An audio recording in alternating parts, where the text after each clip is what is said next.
Tu veux savoir comment utiliser la divergence du RSI pour gagner en trading? C'est un des signaux les plus puissants et il est utilisé par un grand nombre de traders pro. Mais attention, beaucoup de gens se font piéger avec. Il y a une erreur fatale que font 90% des débutants et qui bousillent tout leur trading. Dans cette vidéo, je vais te montrer exactement comment utiliser la divergence du RSI avec une méthode pro détaillée et à la fin de cette vidéo, je te révélerai la règle indispensable dont personne ne parle. Ok, voyons maintenant qu'est-ce qu'une divergence du RSI exactement et pourquoi c'est une arme secrète et très puissante pour les traders pro. Mais bon, pour comprendre ce que c'est qu'une divergence du RSI, il faut d'abord ajouter le RSI à nos graphiques. Alors on se rend sur TradingView, on va aller dans l'onglet Indicateurs et vous ajoutez le RSI. Vous ajoutez le stochastique RSI. Bref, vous voyez à peu près à quoi il ressemble. Et si on regarde un petit peu, on voit qu'il bouge à peu près en même temps que le prix et dans le même sens que le prix. C'est totalement normal. Si les lignes bleues et oranges se situent au-dessus de la ligne des 80, on est en zone de surachat. Les lignes bleues et oranges sont en dessous de la ligne des 20, on est en zone de survente. On va l'utiliser pour avoir plus d'indications d'achat ou de vente, mais c'est pas ça qu'on va utiliser dans cette vidéo. Pour vous expliquer ce qu'est une divergence, je vais d'abord vous montrer en dessin. Imaginons qu'on soit sur un marché qui fasse des hauts de plus en plus hauts et des bas de plus en plus bas. De plus en plus haut, pardon. C'est un marché haussier classique. Alors, les lignes du RSI onduleraient normalement un peu dans la même façon. Voilà, donc là, vous imaginez que vous avez votre RSI comme ça, bam, bam. Voilà, c'est ce qu'on serait censé avoir avec ce graphique. Mais qu'est-ce que ça va être du coup cette divergence? Parce que là, j'en vois aucune. Une divergence, ça va être lorsque votre marché haussier fonctionne très bien, mais votre RSI, il va faire une ligne dans le même sens que le RSI, une ligne inverse, une autre ligne très bonne. Et là, regardez, je vais exprès dessiner un low plus bas. Regardez, qu'est-ce que ça va être la divergence ici? Là, on a les deux points bas du RSI et on voit que le deuxième est plus haut que le premier. Ça peut être avec les points bas ou les points hauts. En bas, on analyse les deux points bas. Tiens, le deuxième est plus bas que le premier. C'est ça qu'on appelle une divergence. Et généralement, la divergence va être un indicateur de retournement de tendance. Donc là, par exemple, sur une tendance haussière, on peut s'attendre à repasser à une tendance baissière. Et si l'inverse arrivait, qu'on était en tendance baissière et qu'il y avait une divergence dans l'autre sens, on aurait pu s'attendre à une tendance haussière. Je vous montre cela. Imaginons un marché baissier. Très bien. Maintenant, dessinons notre RSI. Bon, waouh, j'ai très mal dessiné. Imaginez que c'est un RSI. Alors notre RSI descend en même temps. Il remonte en même temps que le marché. Il redescend. Ah, mais pas autant. Regardez, là, ici, le point bas est plus haut. Et là, il est plus bas. Une autre divergence.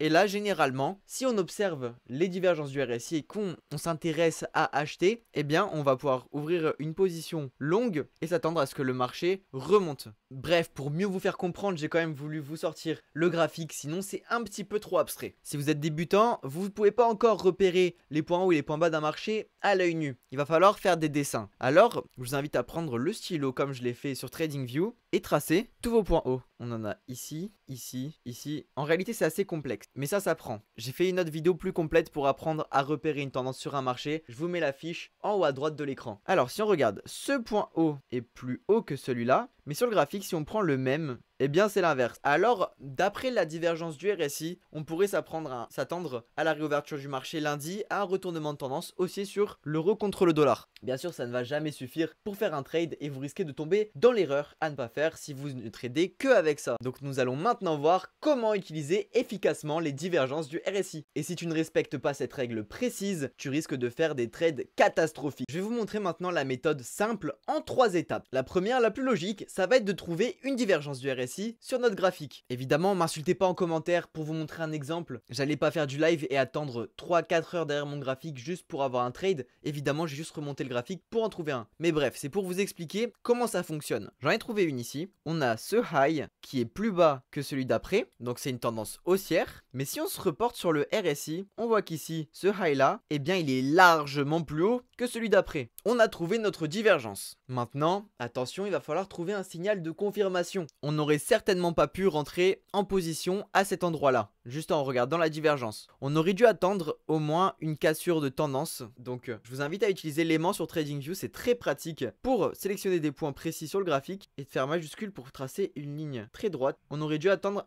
une cassure de tendance. Ok, on aurait pu... Alors attention, à la cassure de la tendance, on aurait pu rentrer en position short à cet endroit-là car on a une cassure de tendance haussière vers une tendance baissière. Mais faites très attention à respecter un bon money management. J'en reparlerai à la fin de la vidéo. Bref, juste après après, le marché s'est retourné à la baisse et a fait une très belle tendance baissière pendant assez longtemps. Donc évidemment, là vous auriez pu être profitable et être rentable sur ce trade. Alors attention, on va pas s'arrêter à cette méthode que je viens de vous montrer. On va aller beaucoup plus loin ensemble. Maintenant, le problème, c'est que si vous faites ça tout seul, vous n'allez pas avoir une rentabilité exceptionnelle. Logiquement, si vous pouvez trouver des fichiers de backtesting sur internet si vous cherchez bien. Juste trader les divergences du RSI peut être rentable, mais c'est un petit peu limite. Nous y sommes. Depuis le début de la vidéo, je vous parle d'une stratégie dont personne parle. Personne ne parlait exactement de comment prendre une position intelligemment en parlant de money management, en parlant d'une analyse fondamentale et de tout le reste. Donc maintenant, nous allons voir ensemble concrètement comment tu vas pouvoir faire pour donc faire des bons trades. Et je vais vous montrer un exemple. Un trade sur la time frame du 1 minute. Alors je vais bien parler de la time frame du point d'entrée parce que justement, dans ce cas-là, on va d'abord se rendre sur une time frame de 4 heures. C'est sur celle-ci que vous allez trouver une divergence du RSI. Vous allez tout comprendre après. Comme je vous l'ai dit, elle va être plus puissante cette divergence comme elle est sur une plus grosse time frame.